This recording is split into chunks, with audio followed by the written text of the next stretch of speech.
There are quite a few things that kill attraction, and some of them we normally are not even subconsciously or consciously aware of. So, what kills attraction within a relationship? I'll be back right after this to talk about what kills attraction.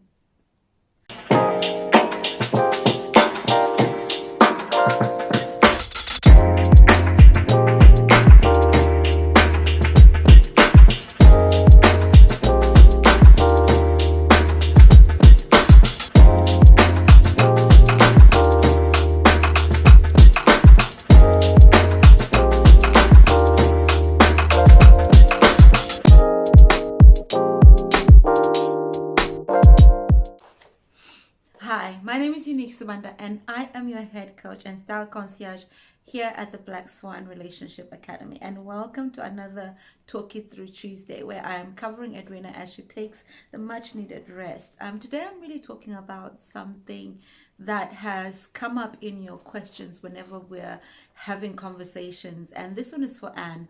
I am incorporating quite a few questions that a few of you have asked about how to maintain attraction, and another one that has come through is the whole idea of maintaining attraction when you're in a long distance relationship. So I'm just going to go into about three main things that really kill attraction and give you a few bonus points after this. So before we go ahead, like, share, comment, subscribe. And let's hear your comments. What do you think kills attraction? What do you think is the one thing that is making the relationships fizzle out? Okay, let's get into it.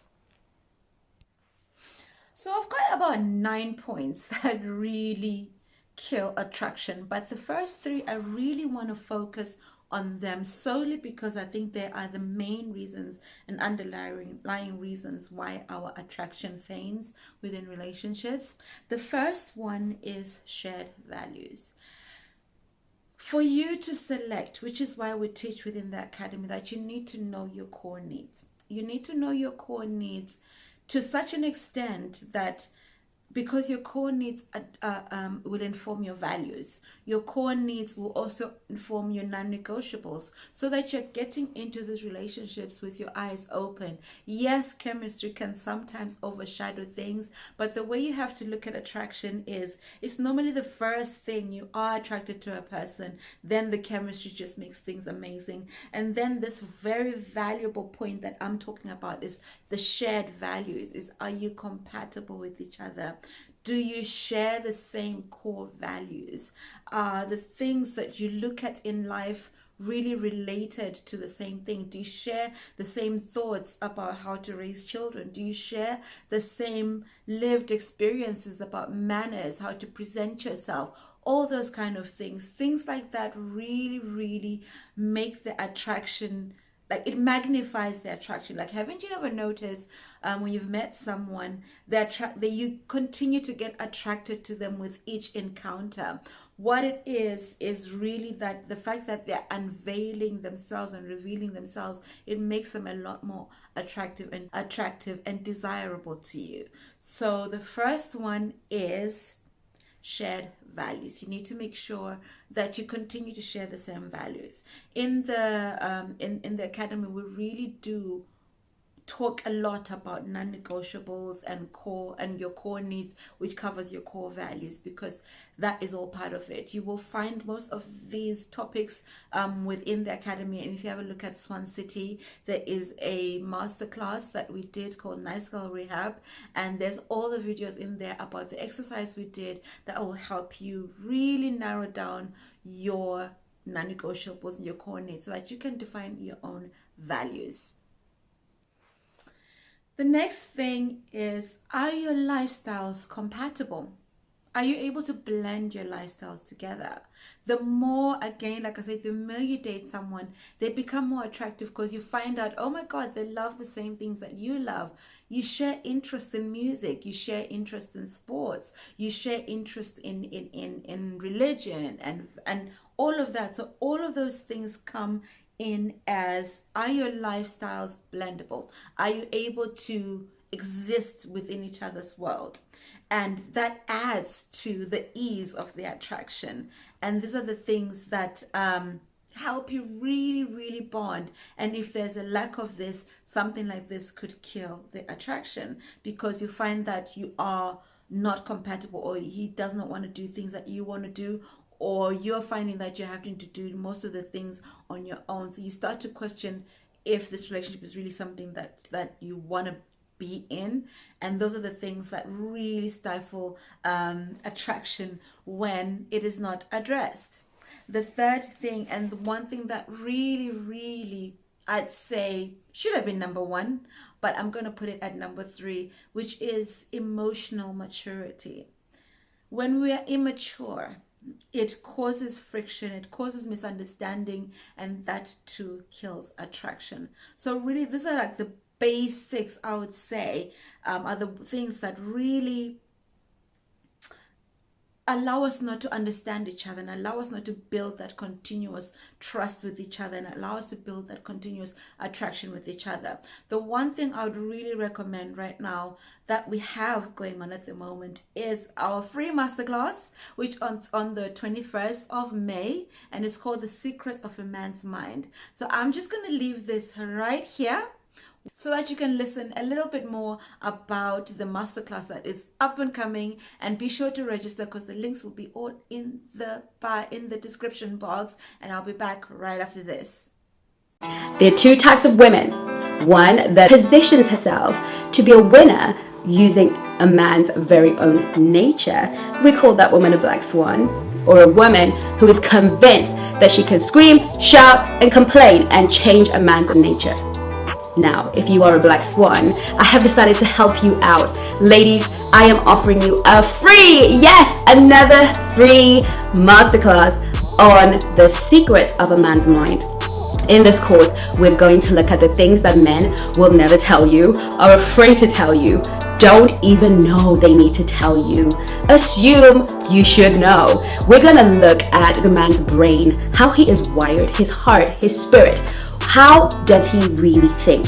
What is going on in his mind when he meets you, marries you, dates you, courts you? We're gonna look through every aspect, and you will be able to understand the secrets of a man's mind. And being a black swan, you will be able to use those secrets to create the love life you crave and deserve. If that sounds good to you, all you have to do is follow any of the links or wherever you see this video, and I will see you on the other side. Hey, so you've heard, we have a free masterclass, and I hope you do register. Do feel free to have a look at the links in the description box. It is the one right at the top. Click on there, and it will take you over to the links where you can register for the free masterclass. Also, if you want to be part of the Q&A after the session, be sure to register for the premium package, which means that you will get to be able to sit with Chengi and I, and we will answer all your questions right after the masterclass. So back into the topic at hand today, what kills attraction. So I've already covered three things. It's a lack of shared values, lack of blendable lifestyles, and a lack of emotional maturity. So I'm just going to give you some more bonus points, about 6 of them, and I'm just going to list them and just kind of give a little bit more detail about what these really mean in your relationship. And also consider the fact that if you are going to have a long distance relationship, which is one of the questions that was asked, how do I maintain attraction when I'm in a long distance relationship, is you really have to go the extra mile. I would say long distance is only really suitable for when you are already in the relationship and one has had to travel. Is maintaining that consistency. It's a lot easier to maintain consistency when you've already been in that relationship to start off with. So I'm assuming that Anne was asking from a perspective where she's not in a long distance, well, they're in a long distance relationship and haven't met. Unfortunately, I didn't have the opportunity to ask her all of these questions. So when you haven't actually met yet, it's a lot harder to maintain a long distance relationship. I would say it's to really try and meet up as soon as possible, so you can establish that those first few things that really seal the attraction in a relationship, which is the chemistry and just how you feel around the person, their aura, their energy, and if it's something you want to pursue.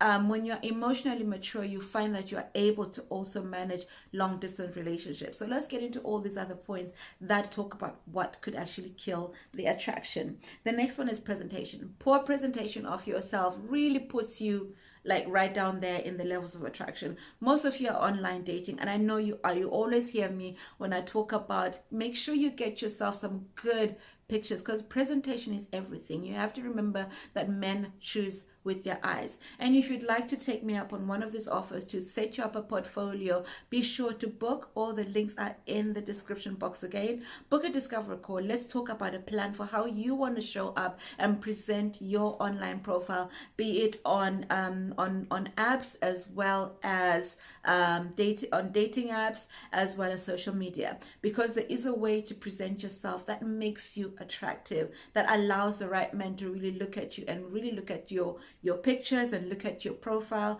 and swipe right, or press a like, or send you a message and want to talk to you a little bit more, because there's a little bit more intrigue and your pictures do stand out a little bit more. Number 5 is lack of confidence. We talk about this all the time. I don't think I really need to go into too much detail, right? Because a confident person will always ooze this energy, like you really want to get to know what gives them that confidence. So you really need to be confident in just who we are. First of all, know who you are. We need to be confident in our style. We need to be confident in the way we talk, in the way we present ourselves, in the way in just we are. And most of that comes from accepting yourself. You need to really be confident in most areas, right? Especially when you're hoping to attract, or you are within a relationship.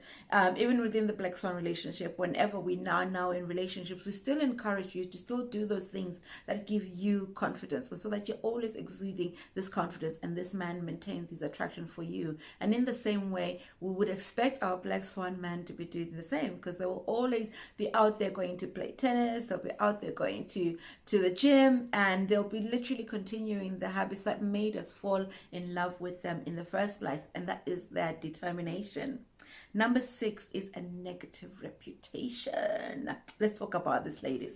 So this is really more to do with social media, and again with what we see, how we're presented, because most of the time if you're introduced to someone through someone else, if it's one of those places where you've met someone through someone else, it will always, your reputation will always precede you.